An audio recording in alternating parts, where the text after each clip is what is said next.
Hi ಎಲ್ಲರಿಗೂ welcome back to Pallavi vlogs YouTube channel. ಎಲ್ಲರೂ ಹೇಗಿದ್ದೀರಾ? ಹೋಪ್ ಎಲ್ಲರೂ ಚೆನ್ನಾಗಿದ್ದೀರಾ ಅಂತ ಅಂದ್ಕೊಳ್ತೀನಿ.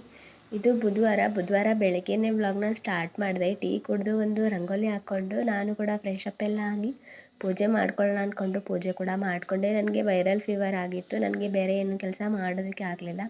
ಹಾಗೆ ಬ್ರೇಕ್ಫಾಸ್ಟ್ ಕೂಡ ಮಾಡೋದಕ್ಕೆ ಆಗಿಲ್ಲ ಅಂತ ಹಸ್ಬೆಂಡ್ ಹೊರಗಡೆಯಿಂದನೇ ಇಡ್ಲಿ ತಂದಿದ್ದರು. ಇಡ್ಲಿ ಕೂಡ ಒಂದು ಅರ್ಧ ಅಷ್ಟೇ ತಿಂದೆ.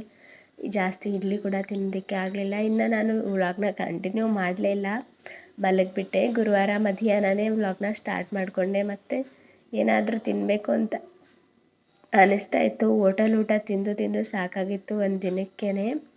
ಮತ್ತು ಪುಂಡಿಪಲ್ಲೆ ಚಟ್ನಿ ಮತ್ತು ರೈಸ್ನ ಮಾಡ್ಕೊಳ್ಳೋಣ ಅಂದ್ಕೊಂಡು ಪುಂಡಿಪಲ್ಲೆ ಚಟ್ನಿನ ಮಾಡ್ಕೊಳ್ಳೋದಕ್ಕೆ ಒಂದು ಪಾತ್ರೆಗೆ ನೀರನ್ನ ನೀರನ್ನ ಕಾಯಲಿಕ್ಕೆ ಇಟ್ಕೊಂಡಿದ್ದೀನಿ. ನೀರು ಕುದೀತಾ ಇರಬೇಕಾದ್ರೆ ಸೋಸಿ ಇಟ್ಕೊಂಡಿರೋ ಪುಂಡಿ ಪಲ್ಯ ಹಾಕ್ಕೊಂಡು ಚೆನ್ನಾಗಿ ಕುದಿಸ್ಕೊಂಡು ಒಂದು ತೂತಿನ ಬೋಸಲ್ಲಿ ಹಾಕಿ ಚೆನ್ನಾಗಿ ನೀರನ್ನ ಇಳಿಸ್ಕೊಳ್ತಾ ಇದ್ದೀನಿ.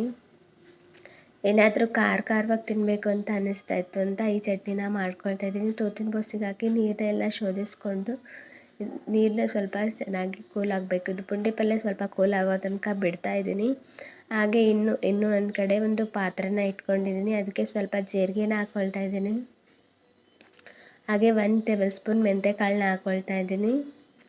ಇದನ್ನು ಚೆನ್ನಾಗಿ ಡ್ರೈ ರೋಸ್ಟ್ ಮಾಡಿಕೊಂಡು ಹಾಗೆ ಸೈಡಲ್ಲಿ ಎತ್ತಿಟ್ಕೊಂಡು ಇದಕ್ಕೇ ಒಂದು ಇಡೀ ಶೇಂಗಾನ ಹಾಕ್ಕೊಂಡು ಶೇಂಗಾ ಕೂಡ ಚೆನ್ನಾಗಿ ಹುರ್ಕೊಳ್ತಾ ಇದ್ದೀನಿ.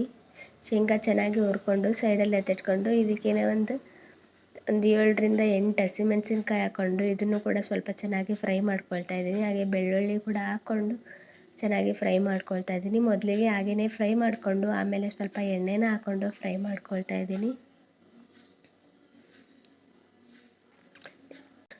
ಹಸಿಮೆಣಸಿನ್ಕಾಯಿ ಎಲ್ಲ ಚೆನ್ನಾಗಿ ಫ್ರೈ ಆದಮೇಲೆ ಸೈಡಲ್ಲಿ ಎತ್ತಿಟ್ಕೊಂಡು ಇವಾಗ ಒಂದು ಮಿಕ್ಸರ್ ಜಾರ್ಗೆ ಮೊದಲೇ ಹುರಿದಿಟ್ಕೊಂಡಿರೋ ಜೀರಿಗೆ ಮೆಂತ್ಯನ ಹಾಕ್ಕೊಂಡು ಆಮೇಲೆ ಶೇಂಗಾನ ಸ್ವಲ್ಪನೇ ಸಿಪ್ಪೆ ಬಿಡಿಸಿ ಹಾಗೆ ಹಸಿಮೆಣಸಿನ್ಕಾಯಿ ಬೆಳ್ಳುಳ್ಳಿನೂ ಕೂಡ ಹಾಕ್ಕೊಳ್ತಾ ಇದ್ದೀನಿ. ಮೊದಲಿಗೆ ಇದನ್ನು ಸ್ವಲ್ಪ ತರಕಾರಿಯಾಗಿಯೇ ರುಬ್ಕೊಂಡು ಬರ್ತಿದ್ದೀನಿ. ಆಮೇಲೆ ಪುಂಡಿ ಸೊಪ್ಪೆಲ್ಲ ಕೂಲಾಗಿರುತ್ತೆ ಅಲ್ವಾ, ಆ ಪುಂಡಿ ಸೊಪ್ಪನ್ನ ಹಾಕ್ಕೊಂಡು ಇದನ್ನು ಕೂಡ ಸ್ವಲ್ಪ ಚಟ್ನಿ ಥರ ರುಬ್ಕೋಬೇಕು. ಸ್ವಲ್ಪ ರುಚಿಗೆ ತಕ್ಕಷ್ಟು ಉಪ್ಪಾಗಿ ರುಬ್ಕೋಬೇಕು.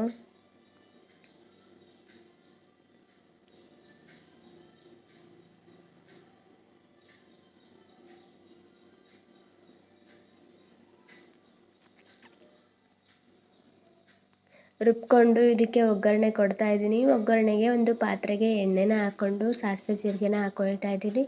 ಹಾಗೆ ಒಣಗಿರುವಂಥ ಮೆಣಸಿನ್ಕಾಯಿನ ಹಾಕ್ಕೊಳ್ತಾ ಇದ್ದೀನಿ. ಹಾಗೆ ಬೆಳ್ಳುಳ್ಳಿನೂ ಕೂಡ ಹಾಕ್ಕೊಂಡು ಒಗ್ಗರಣೆನ ಕೊಟ್ಕೊಂಡ್ರೆ ಪುಂಡಿ ಪಲ್ಯ ಚಟ್ನಿ ರೆಡಿಯಾಗಿರುತ್ತೆ. ರೊಟ್ಟಿ ಚಪಾತಿ ಅನ್ನಕ್ಕೂ ಕೂಡ ಸಖತ್ತಾಗಿರುತ್ತೆ. ಟ್ರೈ ಮಾಡಿ. ಇವಾಗ ಗುರುವಾರ ಮಧ್ಯಾಹ್ನ ಊಟ ಎಲ್ಲ ಮುಗಿಸ್ಕೊಂಡು ಮತ್ತೆ ನನಗೆ ಹುಷಾರಿಲ್ಲ. ಈವ್ನಿಂಗ್ ವಾಮಿಟ್ ಮತ್ತು ಜ್ವರ ಎಲ್ಲ ಸ್ಟಾರ್ಟ್ ಆಯಿತು ಅಂತ ಮತ್ತೆ ಮಲಗಿಬಿಟ್ಟೆ. ವ್ಲಾಗ್ನ ಏನೂ ಕಂಟಿನ್ಯೂ ಮಾಡಲಿಲ್ಲ. ಬರೀ 4 ದಿನಕ್ಕೇ ಟ್ಯಾಬ್ಲೆಟ್, ಎಷ್ಟೊಂದು ಟ್ಯಾಬ್ಲೆಟ್ ಇದ್ವು ಅಂದರೆ ತುಂಬ ಟ್ಯಾಬ್ಲೆಟ್ ಇದ್ವು. ಹಾಗೆ ಒಂದು ಜಂಡು ಬಾಮ್ ಅಂತೂ ಒಂದು 10 ಪ್ಯಾಕೆಟ್ ಜಂಡು ಬಾಮ್ ಖಾಲಿಯಾಗಿದೆ.